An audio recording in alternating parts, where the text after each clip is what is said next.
When we think about Piedmont Biofuels, the co-op is everything. And the co-op specifically is where we are today. The co-op is a small community center. It's an educational center. It's an outreach center. We do workshops. We take tours. We meet with folks. This is the heart of Piedmont Biofuels. Piedmont Biofuels really started from a continuing ed class at Central Carolina Community College. Myself and another founder of the co-op, Lee Forer, taught the first biofuels class, and Lyle was in the first class, and from that we made a batch in the class, and after we had the class, people wanted to still make fuel. The idea behind the co-op was if we had a central location where we could invest in a little bit more sophisticated equipment and make sure that we had vegetable oil in stock and make sure that we had all the chemicals stored in a safe way. When we did all this, we could pool our efforts and our energy and our resources and have a place where people could come and homebrew without having to do so in their garage and making a mess and, you know, maybe doing so in an unsafe manner.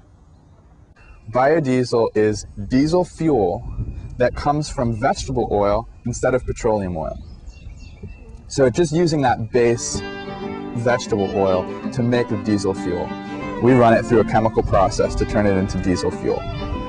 By the time we're done with it, it doesn't have vegetable oil and it doesn't have any petroleum. It's its own wonderful renewable fuel. I took a class called Design for Sustainability, which was sort of environmental science, appropriate technology meet each other. And for one of the final projects in that class, there was a concept that the professor threw out. It's like, we've got this old tractor and it doesn't run and it's a gasoline tractor, and I've heard that you can make them run on vegetable oil. So I was like, that sounds crazy and insane and a lot of fun. So I jumped in with a couple other students on that project, and it involved like ripping the gasoline motor off first and then building custom adapter plates and stuff and smacking this diesel engine on the tractor and ultimately making a diesel tractor and then getting it to run on vegetable oil. We put on 2 tanks and a heated fuel filter and all this stuff, and it was so much fun. I learned how to weld, and I learned how to work in a metal shop and do all this cool stuff that I didn't have any experience doing before.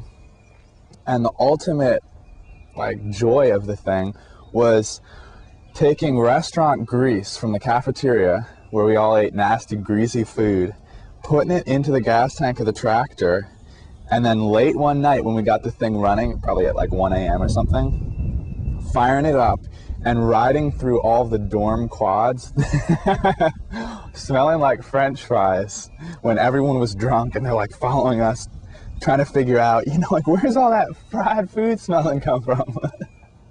So we had a blast and immediately got positive feedback. I was just like, this is neat. People like to talk about it. And so we wrote some grants and got some funding, and I started researching biodiesel from there and learned about it and wrote a grant for that, built a reactor, started working with a professor in the lab and making the stuff on the bench and thinking, wow, biodiesel. Now, I love the straight vegetable oil thing, but you got to be more mechanically and technically inclined, and it's more of a pain in the ass. And if you do biodiesel, someone else like me can go through all the trouble of turning it into fuel, and then it's really accessible. All you need is a diesel, and you pour it in and go on your merry way. The engine's none the wiser, and everyone's happy. We developed what's called the community tank trail. We have set up tanks, fueling tanks throughout the area, and we're putting in a new tank in Raleigh soon. And then we have our tanker truck that goes around and makes sure that those tanks are filled at all times. Now people can really go and fill up at a location, and they don't have to have a tank on their property. This is a semi-public tank. It's not completely public. You still have to be a cooperative member to use it. But it's a place where people know that there's fuel and they can go and fill up anytime. It's been really easy with running on. It's been really smooth, and with them putting the tank down there, it's been very easy to be able to go and just fill up like you would at a regular gas tank. All of this was assembled by Piedmont Biofuels. Leaf and Lyle came and they did a presentation about biodiesel to the conservation captains. And that's really how the whole process snowballed, is that we sat down and we looked at it and listened to what they had to say and thought, this is a great idea. Conveniences out there make it really hard to be environmentally responsible. And so being a member of Piedmont Biofuels is the support system that I need to help keep me kind of on track with my personal goals. You see here, this is the line of separation between the biodiesel and the water. Clean lines and biodiesel are always good. Going to Piedmont Biofuels a couple times a month even, working side by side with people, not just on biodiesel, but on building cob structures and working on straw bale buildings and working on a greenhouse to grow plants, organically, like all of those things, along with playing music with people who are concerned about the environment and who care about those things as well. Those are the kinds of things that make Piedmont Biofuels a community and make it a community that supports sustainability. As we develop new members and as people get diesel vehicles and start to use biodiesel, there's a real demand for locally produced biodiesel. And currently in North Carolina, there is no biodiesel produced in the state. The sad thing about this million-gallon plant, which is what we're working on right now, is that it'll meet the fuel needs of about 1,000 Triangle families.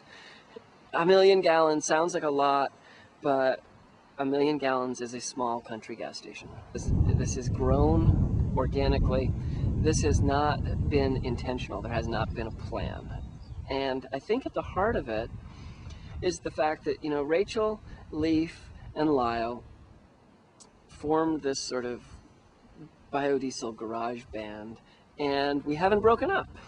We are wanting to model a different way of being, and I believe that we can have a different way of being, and I suppose at the end of the day, that's the primary motivation. I think that we live in a fairly unsustainable way, myself included, and it is something that we're working on changing.